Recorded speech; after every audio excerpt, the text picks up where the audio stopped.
दर्शकों, नमस्कार। आज मैं फिर एक बार एक अनुभव सिद्ध वीडियो लेकर उपस्थित हुआ हूँ। ज्योतिष विज्ञान के अनुसार अक्सर हम अपने भाग्योदय से संबंधित विभिन्न रत्नों को धारण करते हैं। हम सभी जानते हैं कि इस ब्रह्मांड में सभी वस्तुएं एक निश्चित स्पैन लाइफ के साथ आती है। हम प्रतिदिन विभिन्न प्रकार के नेगेटिव एनर्जी के संपर्क में आते हैं। ये नेगेटिव एनर्जी रत्नों को भी प्रभावित करते हैं, जिससे रत्नों के शुभ प्रभावों में ह्रास हो जाता है। समाज में रत्नों को चार्ज करने की अनेक भ्रांतियां मुझे कुछ समय पहले सुनने को मिली। YouTube पर भी अनेक वीडियोज रत्नों को चार्ज करने से संबंधित उपस्थित हैं और लाखों लोगों ने उन्हें लाइक भी किया है, परंतु वास्तविकता में वे पूर्णतः अनसाइंटिफिक हैं। जैसे हल्दी के चूर्ण से पुखराज को चार्ज करना। अगर आप साइंस के स्टूडेंट रहे हैं तो आपको पता होगा कि एनर्जी का फ्लो हमेशा हाई लेवल से लो लेवल की ओर होता है।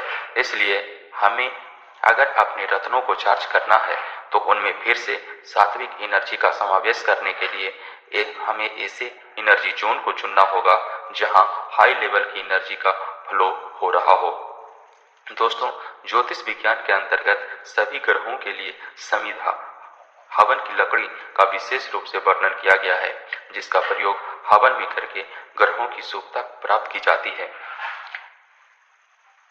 दोस्तों, शास्त्र में कहा गया है कि रत्न अभावे जड़ मूला, अर्थात इन रत्नों के अभाव में समिधा के जड़ मूल को भी धारण किया जा सकता है। अतः अगर इन्हीं समिधा का प्रयोग रत्नों को चार्ज करने के लिए किया जाए तो सोने पे सुहागा होगा। अब मैं आपको पूर्णतः साइंटिफिक प्रयोग बताने जा रहा हूँ। जिस किसी भी ग्रह के रत्न को चार्ज करना है तो उस रत्न को संबंधित ग्रह के समिधा के वृक्ष की जड़ के गुच्छों के पास मिट्टी में सुबह के समय दबा दें और फिर सूर्यास्त से पहले उस रत्न को मिट्टी से वापस निकाल लें। दोस्तों, जैसे कि सूर्यदेव से संबंधित रत्नमाणिक को मदार, अर्क या अकवन वृक्ष की जड़ के पास सुबह के समय हम दबा सकते हैं और सूर्यास्त से पहले माणिक रत्न को मिट्टी से वापस निकाल लें।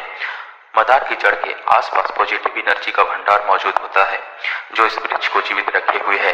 जब दिन भर माणिक रत्न उस हाई एनर्जी जोन में मौजूद रहेगा तो माणिक की सारी नेगेटिव एनर्जी समाप्त हो जाएगी और वह फिर से सूर्य ग्रह के संबंधित पॉजिटिव एनर्जी से चार्ज हो जाएगा।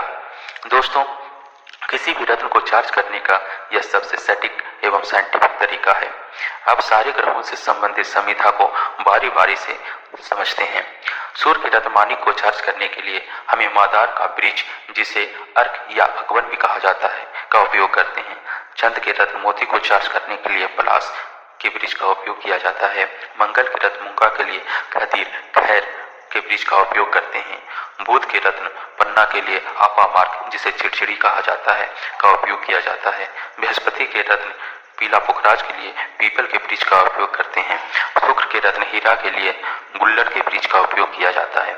शनि के रत्न नीलम के लिए सम्मी के वृक्ष की जड़ का उपयोग किया जाता है। राहु के रत्न गोमेद के लिए दुबा घास का प्रयोग किया जाता है और केतु के रत्न लहसुनिया के लिए कूस की जड़ का प्रयोग करते हैं। धन्यवाद।